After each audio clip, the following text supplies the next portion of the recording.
In 2015, Sanjay Shah threw a private concert in Dubai. Prince played it. Shah paid him $1 million. The concert was for his autism charity. His son had been diagnosed 4 years earlier. 8 years later, he landed at Copenhagen Airport in handcuffs.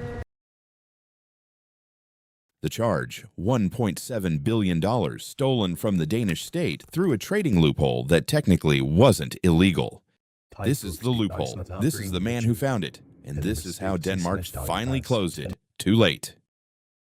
When a public company pays a dividend, the government takes its cut first. In Denmark, that withholding rate was 27%. The shareholder gets the rest, plus a certificate proving the tax was already paid. If you're a foreign investor, Denmark lets you reclaim that withheld tax because you're already being taxed at home. You file a refund. Denmark mails you a check.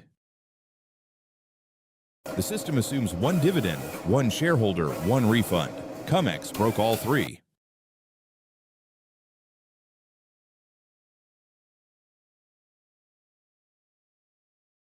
Here's how. You lend a share with the dividend attached to a partner right before the dividend is paid. Then you borrow it back without the dividend right after. On paper, two different parties own the share at the moment the tax was withheld. Both can claim a refund for the same 27%.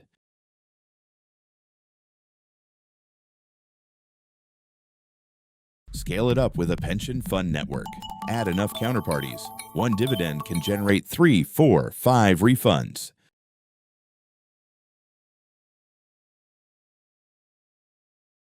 The genius of cum-ex wasn't that it was illegal. The genius was that the paperwork was flawless. Every claim had matching documents. Every signature checked out.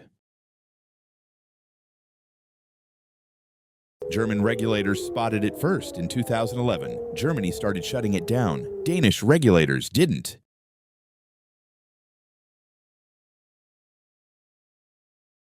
Which meant that in August 2012, a British hedge fund in London placed its first Danish cum-ex trade. It worked, then another, then another. In 3 years, that one hedge fund filed 4,710 Danish refund claims. Every one of them got paid. The hedge fund was Solo Capital Partners. Its founder was Sanjay Shah. Before Solo, Shah had worked at Morgan Stanley, then Credit Suisse, pricing exotic derivatives in London. By 2010, he had left the banks and spun up his own shop. Most hedge funds hunt alpha in the market. Shah was hunting something else, a single-digit percentage at scale from a source that couldn't push back, a government. In 2011, his youngest son was diagnosed with autism. Shah said later that the diagnosis changed everything, that he wanted his money to matter for something beyond himself. In 2014, he founded Autism Rocks, a charity that hired the biggest names in music to play private concerts, with the proceeds funding autism research. Prince played one. Lenny Kravitz played another. Drake, Flo Rida, Kygo, all on the bill. One of the most expensive charity concert lineups in the world, funded out of a hedge fund nobody in music had heard of. Shah moved his family to Dubai, to the Palm Jumeirah, the artificial island off the coast that had become the home address of choice for global wealth that didn't want to explain itself. The charity was real. The son's diagnosis was real. The family photos on the foundation's wall were real.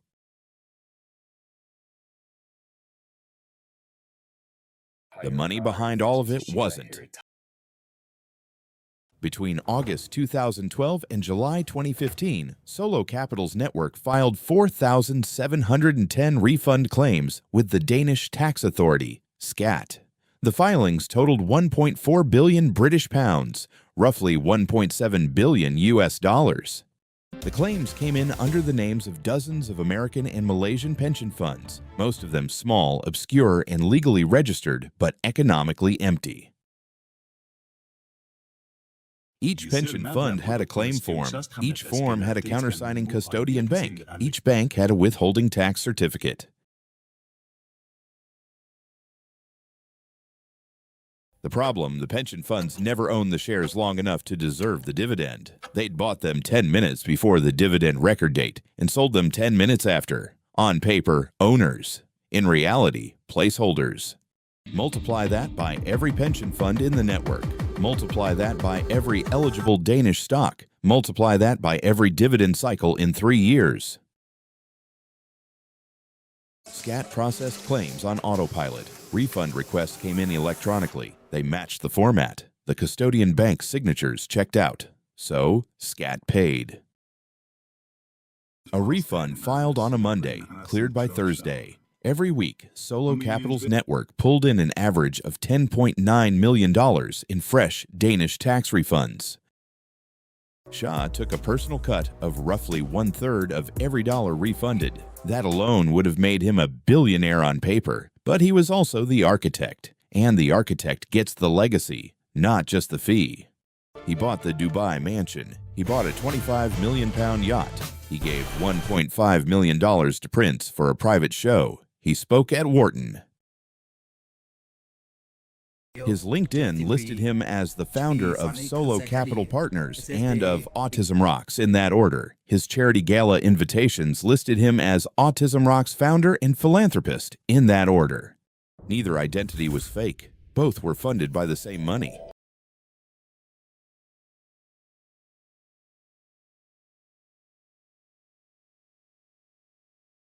In 2014, Shah hired Kygo to play an Autism Rocks concert in Dubai. Kygo didn't know where the money came from. Neither did Drake. Neither did Flo Rida. By 2015, Shah was listed on the Sunday Times Rich List with an estimated net worth of £280 million. He was 44 years old, 5 years out of Credit Suisse, 3 years into Danish refunds, 2 years into his charity. The Dubai address looked like hard-won wealth from decades in banking. The hedge fund looked like quiet institutional competence. The charity looked like a family man giving back.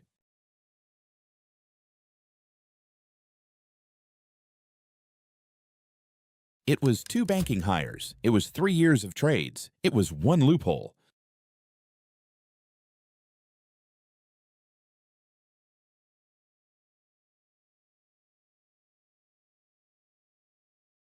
And in July 2015, a junior accountant at Scat ran a deduplication query on refund claim identifiers. 2 different pension funds had filed against the same share, and the same one, and the same one.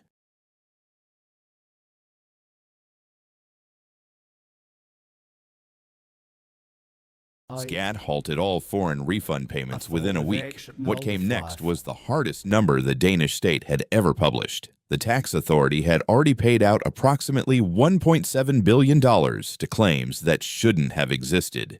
Shah was already in Dubai. He had moved permanently in 2011, shortly after his son's diagnosis. That move was both a charity story and, it turns out, an extradition resistance story.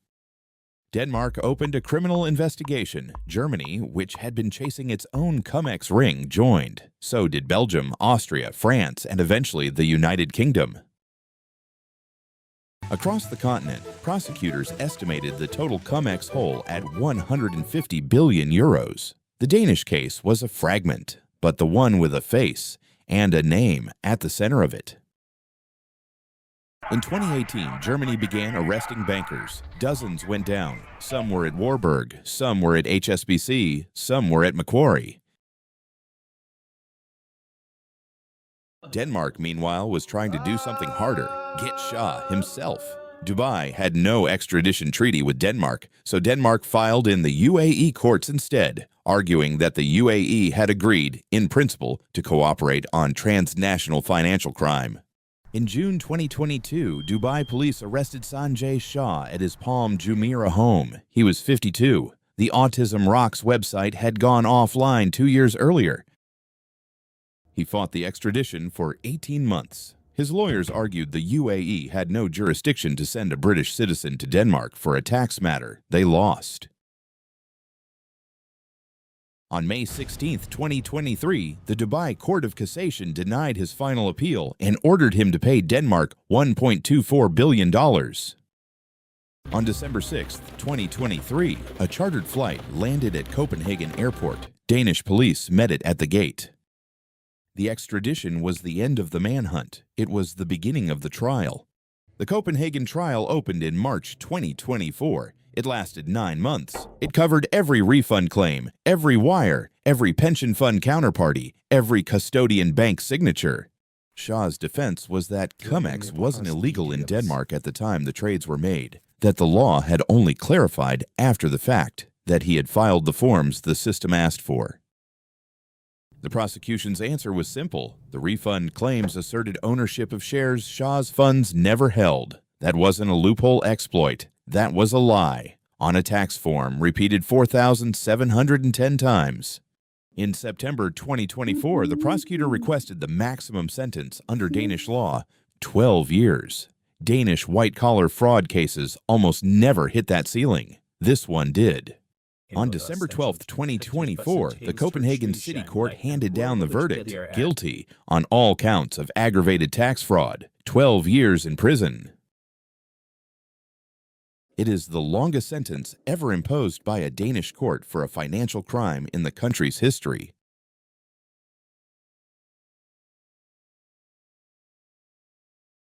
And yet, in a UK High Court the same year, Denmark tried separately to recover £1.4 billion from Shaw's British-linked assets. The court dismissed the claim. The reason was a doctrine from 1775 called the Revenue Rule. Foreign states cannot use British courts to collect their own taxes. Denmark can lock Sanjay Shah up for 12 years. Denmark may never see the money. Cum-ex exposed more than one traitor. It exposed the gap between what a tax law says and what a tax system can check. Denmark had a rule. Foreign investors get refunds. Denmark did not have a check. Is the same share being claimed twice? For 3 years, nobody ran the query. Germany has since criminalized cum-ex. Denmark has rebuilt scat from the inside out. The UK still has not prosecuted a single cum-ex case. The revenue rule sees to that. And across Europe, the estimated loss remains around 150 billion euros, most of which will never be recovered.